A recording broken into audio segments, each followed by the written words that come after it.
नमस्कार, मैं हूं दीपक मिश्रा और स्वागत है आपका हमारे खास डिबेट शो मुद्दा गरम है में। दरअसल विधानसभा चुनाव से पहले महाराष्ट्र सरकार ने घोषणाओं की झड़ी लगा दी है। महाराष्ट्र सरकार ने लाडली बहना जो मध्य प्रदेश में चल रही थी, उसके बाद अब लाडला भाई योजना लाने का ऐलान किया है। और इस स्कीम के तहत, इस योजना के तहत 12वीं पास करने वाले छात्रों को हर महीने 6,000, डिप्लोमा कर रहे छात्रों को हर महीने 8,000 और ग्रेजुएशन की पढ़ाई पूरी करने वालों को हर महीने 10,000 रुपए देने का सरकार ने फैसला किया है। सीएम एकनाथ शिंदे ने कहा कि सरकार की नजर में लड़का लड़की में फर्क नहीं है, यह योजना बेरोजगारी का समाधान लाएगी। तो वहीं कर्नाटक की कांग्रेस सरकार ने नौकरी में आरक्षण को लेकर एक बड़ा फैसला लिया है। कर्नाटक के सीएम सिद्धारमैया ने सोशल मीडिया प्लेटफॉर्म एक्स पर एक पोस्ट किया और लिखा कि कैबिनेट की बैठक में राज्य के सभी निजी उद्योगों में सी और डी ग्रेड के पदों पर 100% कन्नड़ लोगों को नियुक्त करना अनिवार्य करने के लिए गए एक विधेयक को मंजूरी दी गई है। इधर मुंबई एयरपोर्ट पर एयर इंडिया ने 2216 पदों पर जॉब वैकेंसी निकाली थी, जिसके बाद मंगलवार को इन पदों पर इंटरव्यू देने के लिए 25,000 लोगों की भीड़ एकत्रित हो गई। इसके बाद भगदड़ का यह वीडियो सोशल मीडिया पर वायरल हो रहा है। अब सवाल कई खड़े हो रहे हैं। 3 बड़ी खबरें हमने आपको देश की बताई हैं।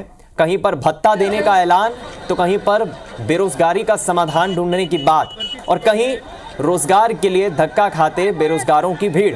ये मुंबई एयरपोर्ट की तस्वीरें हैं, जहां लोडर पद के लिए आवेदन देने हजारों की संख्या में उम्मीदवारों के पहुंचने से एयरपोर्ट पर हवाई अड्डे के पास भगदड़ जैसे हालात हो गए।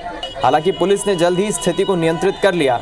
महज 2200 के आसपास पद निकले थे, वैकेंसी थी लोडर पद के लिए, और जो आवेदक यहाँ बेरोजगार युवाओं की संख्या है जो इस आवेदन देने के लिए पहुंची नौकरी के लिए, वो लगभग 25,000 से अधिक युवाओं की भीड़ पहुंच गई। अब सवाल कई हैं इस वीडियो के सामने आने के बाद कि क्या मुंबई में बेरोजगारी हावी हो रही है। मुंबई जो देश की आर्थिक राजधानी है, संख्या के लिहाज से भी मुंबई की आबादी लगभग 2.5 करोड़ के ऊपर है। ऐसे में महाराष्ट्र सरकार का लाडला भाई योजना लाना, मुंबई से हाल ही में इस तरह की तस्वीर आना, और कर्नाटक की सिद्धारमैया सरकार, कांग्रेस सरकार ने जो फैसला लिया है 100% आरक्षण का, करेंगे इन सभी मसलों पर चर्चा। मेहमान हमारे साथ जुड़ेंगे। मुद्दा गरम है में हम बात करेंगे बेरोजगारी की, इसके समाधान की, सरकार के लिए इस फैसले की। कहीं भत्ता देने की बात, तो कहीं दूसरी तरफ समाधान निकालने की बात। मुख्यमंत्री एकनाथ शिंदे का कहना है कि हमने प्रदेश में बेरोजगारी की समस्या का समाधान ढूंढ लिया है।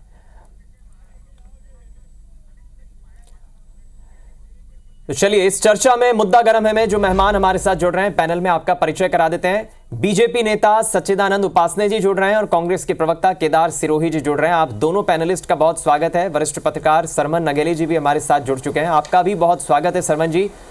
सबसे पहले सच्चिदानंद जी, मैं आपसे ही ओपनिंग रिमार्क लेके इस चर्चा की शुरुआत करूंगा। कर्नाटक में जरूर कांग्रेस की सरकार है, वहां की सिद्धारमैया सरकार ने जो बड़ा फैसला लिया है, स्थानीय कर्नाटक में जो लोग हैं उनके 100% आरक्षण का, लेकिन महाराष्ट्र में तो आपकी गठबंधन की सरकार है, एनडीए की सरकार है। एकनाथ शिंदे कह रहे हैं कि महाराष्ट्र में बेरोजगारी की समस्या का समाधान हमने ढूंढ निकाला है, भत्ता देने का ऐलान उन्होंने किया है, लेकिन उसी महाराष्ट्र की राजधानी मुंबई से 25,000 बेरोजगारों की भीड़ भी कई सवाल खड़े करती है। क्या वाकई ये बेरोजगारी का समाधान है महाराष्ट्र में?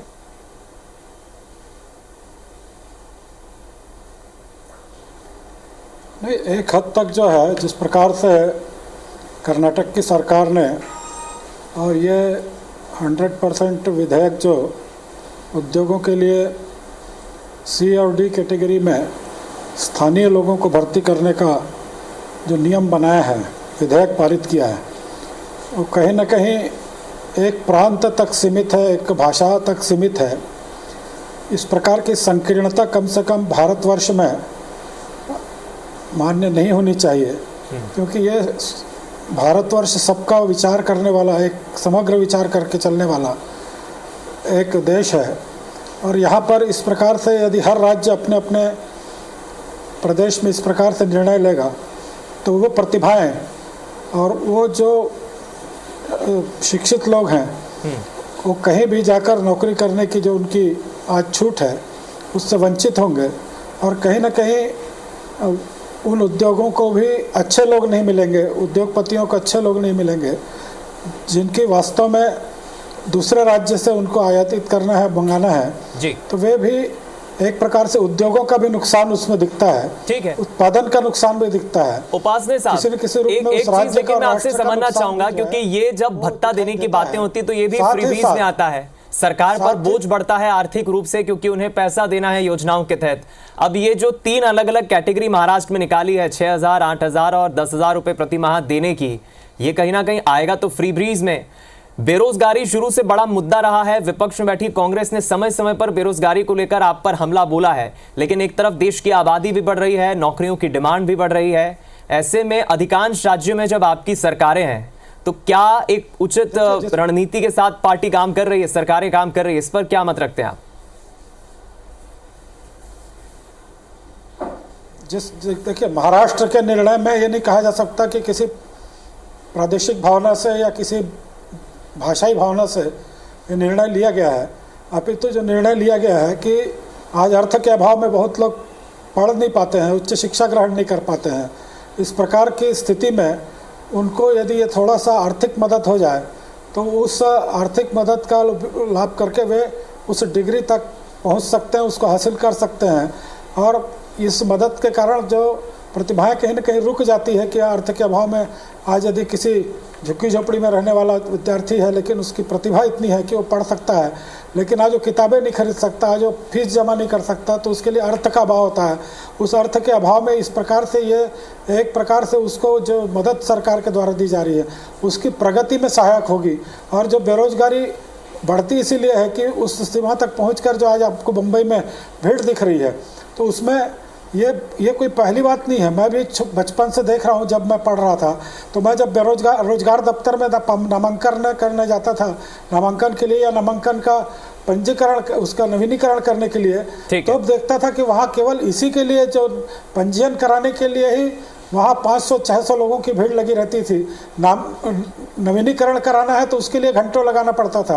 तो ये आज़ादी के बाद से ये बेरोजगारी की समस्या जो है ये कोई आज की समस्या नहीं है, ये हर प्रांत के लिए, हर सरकार के लिए एक प्रकार की चुनौती। जैसे जैसे जनसंख्या बढ़ती जाएगी वैसे वैसे बेरोजगारी भी बढ़ती जाएगी, ये सामान्य। चलिए मैं लौटूंगा, उपासने साहब लौटूंगा आपके पास, उपलब्ध कराने एक प्रतिक्रिया इस पर मैं हमारे कांग्रेस के मेहमान से भी ले लेता हूं। केदार जी, कर्नाटक में तो आपकी पार्टी की सरकार है, सिद्धारमैया का फैसला जरूर स्थानीय स्तर पर, प्रादेशिक स्तर पर अच्छा हो सकता है, लेकिन जो लोग कन्नड़ नहीं हैं वो तो फिर वंचित रह जाएंगे आरक्षण के इस लाभ से, उन्हें तो नहीं मिल पाएगा। ये फैसले को कैसे देख रहे हैं आप और पार्टी? सर, इसमें 2 तरीके से देखना चाहिए। एक फ्रीबी अलग होता है जिसकी हम लोग बात कर रहे हैं, उसकी डेफिनेशन अलग है, उसका जो रूट है वो अलग है, और एक इस तरह का आरक्षण देकर नौकरी देना, दोनों का तासीर जो है वो अलग है। जो सिद्धरामैया जी कर रहे हैं वो पहली बार नहीं कर रहे हैं। उपासने साहब से मैं दरख्वास्त करूंगा कि वो हरियाणा का भी देख ले। हरियाणा में 70% दिया है, महाराष्ट्र की जो बात हो रही है वहां भी 80% दिया है, और मध्य प्रदेश में सर 70% का है, कोर्ट में स्टे है। और जो मध्य प्रदेश के मुख्यमंत्री, तत्कालीन मुख्यमंत्री जो थे शिवराज जी, उन्होंने सरकारी नौकरी में भी 50% का किया था। तो ये कोई नया कॉन्सेप्ट नहीं है, बहुत राज्यों में चल रहा है, पहली बात। दूसरी बात सर, इसमें ये देखा जाना चाहिए कि सी और डी ग्रेड में सबसे नीचे का एम्प्लॉय आता है, वहां पर बहुत ज्यादा टेक्निकल अनुभव की जरूरत नहीं होती है, लोकल व्यक्ति होता है, सैलरी कम होती है। जो बाहर के लोग आते हैं, एक तो उनका हरासमेंट बहुत ज्यादा होता है, किराए में रहना पड़ता है, खर्चे बहुत ज्यादा लग जाते हैं, उनको प्रॉपर छुट्टियां नहीं मिलती है, वर्किंग आवर उनके ज्यादा होते हैं, कई तरह की उनके साथ समस्या होती है। वो समस्याएं लोकल वाले के साथ नहीं आ सकती, पहली बात। दूसरी बात, उद्योगपतियों को कोई प्रॉब्लम मुझे नहीं लगता कि आएगी। सी और डी ग्रेड का जो होता है, उनके एम्प्लॉइयों को ट्रेंड किया जा सकता है 1 या 2 दिन की वर्कशॉप करके, और उस अधिनियम में स्पष्ट लिखा है कि जहां स्किल डेवलपमेंट का प्रॉब्लम है वहां सरकार उस स्किल को डेवलप कराने के लिए कंपनियों के साथ में मदद करेगी। तो ये एक तरीके से वहां के लोकल लोगों को रोजगार देने का अच्छा अवसर है। दूसरी बात रही अपर पोजीशन पे, तो अपर पोजीशन पे तो बड़ी बड़ी नौकरियां हैं, उन पे तो किसी ने भी कोई ऑब्जेक्शन नहीं लिया। सेंट्रल की नौकरियां होती है, उनका अपना एक आरक्षण होता है। तो ये तमाम तरह की चीजें हैं, और इस तरह की चीजों को अब इसलिए करना पड़ेगा। जो मैं आपके टीवी पे, जो स्क्रीन पे मैं ये वीडियो देख रहा हूं लोगों का, ये वाकई में बहुत चिंताजनक है। और जब तक हम देखिए, जितनी ज्यादा जनसंख्या होती है उतनी ज्यादा हमारे पास अपॉर्चुनिटी भी है। उसका एक एंगल ये भी है कि ज्यादा जनसंख्या इसलिए हम कुछ नहीं कर सकते। दूसरी अपॉर्चुनिटी प्रधानमंत्री जी का भाषण भी है कि जितने ज्यादा हाथ होंगे उतना ज्यादा काम होगा, जितना ज्यादा काम होगा उतना हमारा विश्व में डंका ज्यादा बजेगा। तो भारतीय जनता पार्टी को जितने ज्यादा हाथ है उनको काम देने की जरूरत है, उनके लिए स्किल डेवलप करने की जरूरत है, क्योंकि बेरोजगार नहीं रह सकते। आपने देखा इंदौर में बैंक की डकैती हुई है, बैंक लूटा गया है। तो इस तरह के जो सीन है वो हम लोगों को बड़ा चिंता करते हैं। ठीक है, मैं लौटूंगा आपके पास। केदार जी ने इस मसले पर अपना पक्ष रखा है। सरमन जी, सर आप क्या कहेंगे? दो बड़े राज्य हैं, एक महाराष्ट्र एक कर्नाटक। दोनों ही राज्यों में अलग अलग पार्टियों की सरकार है। महाराष्ट्र में एनडीए, कर्नाटक में कांग्रेस की सरकार। सीएम शिंदे का यह कहना कि हमने बेरोजगारी का समाधान ढूंढ लिया है, भत्ता देने का ऐलान करना, और कांग्रेस में आरक्षण का ये कर्नाटक में फैसला, और उसी महाराष्ट्र से फिर वीडियो भी आता है बेरोजगारी को लेकर। 25,000 युवा मात्र 2200 पदों के लिए आवेदन देने पहुंच जाते हैं। दौर बदल रहा है, देश बढ़ रहा है, आबादी भी बढ़ रही है, तो सरकार भी क्या बेरोजगारी की समस्या को लेकर अपग्रेड होने की सरकार को भी जरूरत है? इस फैसले को कैसे देख रहे हैं आप? देखिए दीपक जी, सरकार अपना काम अपनी गति से और जो नियम है उसके अनुकूल करती है। यदि संदर्भ देखें महाराष्ट्र का, तो सही है कि 25,000 युवक पहुंच गए नौकरी के लिए, लेकिन दूसरे राज्यों का भी संदर्भ देखें, मध्य प्रदेश का देखें और दूसरे राज्यों का, तो एक चपरासी की नियुक्ति के लिए एमए बीएड पढ़े लिखे लोग जो है ना अप्लाई करते हैं लाखों की संख्या में। तो सब चाहते हैं कि सरकारी नौकरी मिले, चाहे राज्य में या केंद्र में, लेकिन उतना जो प्रतिशत है सरकारी नौकरियों का वो राज्यों में केंद्रों में नहीं है, इसलिए उतनी नौकरी नहीं मिल पाती है। अब जहां तक रोजगार देने की बात है, तो देखिए सरकार कोई ना कोई रास्ता निकालती है। बेरोजगारी भत्ते की जो आपने बात कही है, तो मध्य प्रदेश के पूर्व मध्य प्रदेश कांग्रेस कमेटी के अध्यक्ष और पूर्व मुख्यमंत्री कमलनाथ जी ने जब अपना मैनिफेस्टो जारी किया था, वचन पत्र मध्य प्रदेश में, तो उन्होंने अभी युवाओं को भत्ता देने की बात कही थी। और यदि महाराष्ट्र में दे रहे हैं तो कोई बुरी बात नहीं है। मध्य प्रदेश, देखिए सरकार देने के लिए अपनी तरफ से सारा कुछ दे सकती है। अभी जैसे लाडली बहना को किसी ना किसी रूप में पैसा दे ही रहे हैं ना, तो भत्ता दे सकते हैं, उसमें कोई दिक्कत नहीं है। अब जो लेकिन सरमन जी, मेरा सप्लीमेंट सवाल है, जिस बात का जिक्र आप कर रहे हैं, मैंने कई युवाओं को ये कहते सुना है कि आप पैसे मत दीजिए साहब, हमें काबिल बना दीजिए, नौकरियां हमें अपने आप मिल जाएगी।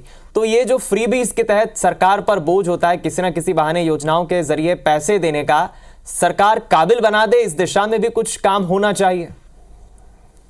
देखिए दीपक जी, मैं पहले अपना पूरा बात रख लूं। देखिए संविधान में इस बात का उल्लेख है, जब सरकार शपथ लेती है संविधान के तहत, तो वेलफेयर गवर्नमेंट के तहत जितनी भी सारी स्कीम्स है, जो भी करना चाहे वो सरकार करने के लिए पूरी तरीके से स्वतंत्र और अधिकृत है। अब वो देखिए, आप और हमारे, चूंकि हम पत्रकार हैं तो फ्रीबीज कहते हैं, लेकिन एक जो गरीब है जिसके पास कुछ भी नहीं है, एक मैं संदर्भ दूं, मेरे पास संदर्भ बहुत है कि जब चुनाव आते हैं तो छत्तीसगढ़ की आदिवासी महिलाओं के पेट में पुलाव का ख्याल आता है। तो देखिए, जब लोगों को पैसा मिलेगा, जो बेरोजगार हैं, जो गरीब हैं, आदिवासी हैं, अल्पसंख्यक हैं, कम पढ़े लिखे लोग हैं, झुग्गी बस्तियों में रह रहे हैं, उनके लिए तो अच्छा है ना। अब जहां तक जो कर्नाटक का विषय है, सरमन जी, ये गरीबी का दंश भी तो हमें हटाना पड़ेगा। बड़ी विडंबना है कि 140 करोड़ के देश में मात्र 5 से 6 करोड़ लोग टैक्स देते हैं, 1.5% लोग टैक्स देते हैं। कब तक ये देश गरीबी का दंश झेलता रहेगा?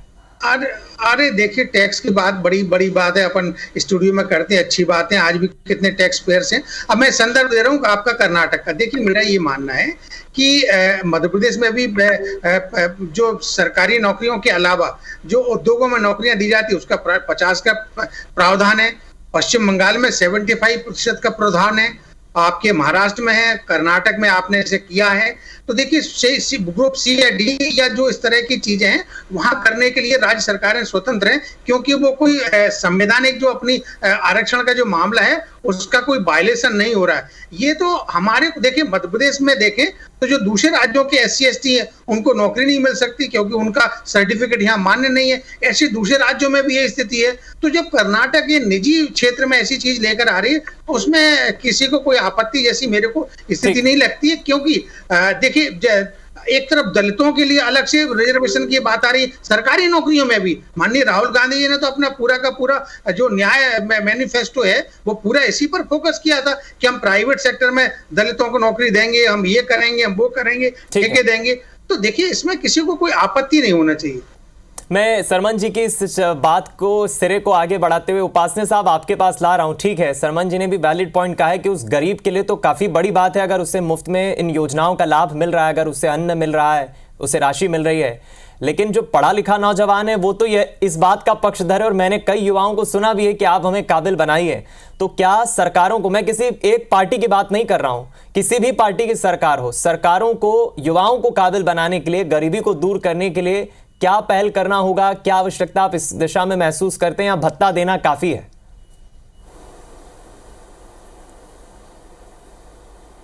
नहीं, देखिए सामान्यतः विषमताएं तो दो प्रकार की हैं। एक सर्वसंपन्न है, आर्थिक दृष्टि से भी विपन्न भी है, बौद्धिक दृष्टि से भी दो प्रकार की है कि एक कुशाग्र बुद्धि है और एक आध जो है कमज़ोर बुद्धि के भी होते हैं।